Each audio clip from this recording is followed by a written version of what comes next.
I'm here to talk about success. You see, if you don't have a vision of where you go, and if you don't have a goal where you go, you drift around and you never end up anywhere. I mean, as you know, I was born in 1947 in Austria after the Second World War. So I was very fortunate that I stumbled onto my vision. And I didn't really like Austria when I grew up. I couldn't wait to get out of there.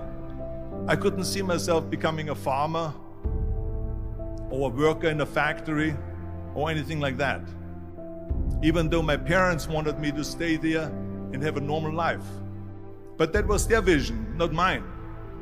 My vision was totally different. I felt that I was born for something special, for something unique, for something big. And then one day I went to school. I remember I was 11 years old, and they showed a documentary about America.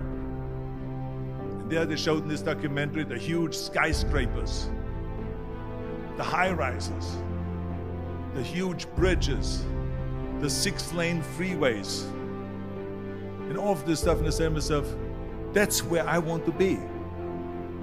I don't want to be around here with these little farmhouses and these little buildings. I want to be in America. One day after school, I walked by a store in Graz. So I went inside and I looked around, and then I saw a magazine. I saw a bodybuilding magazine that had Reg Park on the cover. Reg Park was then a 3-time Mr. Universe. And I saw him on the big screen as Hercules. I read that and I said to myself, wow, this is the blueprint for my life. This is exactly what I want to do. I want to become a bodybuilding champion just like Reg Park. I want to get into movies just like Reg Park. And I want to make millions of dollars and be rich and famous just like Reg Park. Do you know how great it felt that I knew where I was going? Imagine the majority of people don't know where they're going. I knew where I was going, that I'm going to become this bodybuilding champion just like him. So it was just a question of how do you do it? I was so relieved, because when you have a goal, when you have a vision, everything becomes easy. So people always ask me, when they saw me in the gym in the pumping iron days, they say, why is it that you're working out so hard? 5 hours a day, 6 hours a day, and you have always a smile on your face.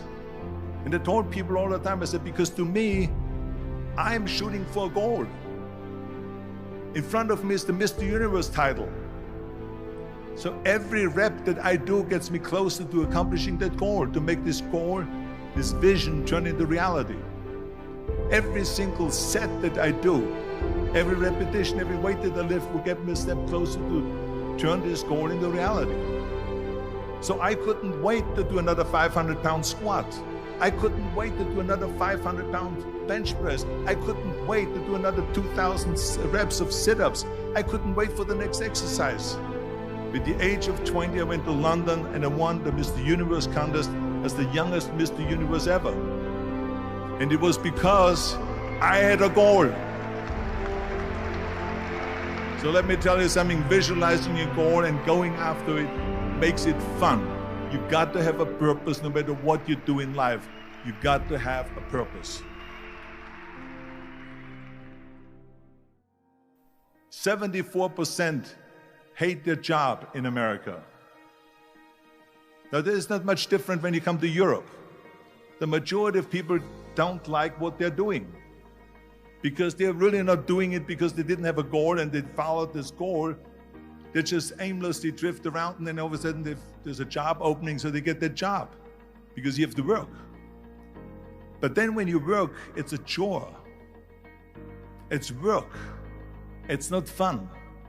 So if you think about, only a quarter of the people really enjoy what they're doing in life. That is unbelievable if you think about it. So I felt so blessed that I knew what I was doing. It's like a medical student that studies and knows he wants to become a doctor. You know where to go.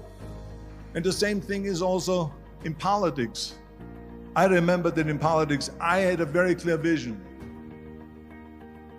that I will be the leader of California. This is as far as I could go because I was not born in America, so I could not run for president. So being the governor of the 5th largest state I should say the largest state, the fifth largest economy in the world, was for me really the ultimate title, the ultimate accomplishment in politics. So even though people came up to me and says, why don't you go and run for something smaller, you're never gonna make it. I ran for governor, and then 2 months later I became governor of the state of California. Again, because I had a very clear vision what I'm gonna do with California. So that's rule number one, have a vision. Rule number two is, don't listen to the naysayers. Don't listen to the naysayers.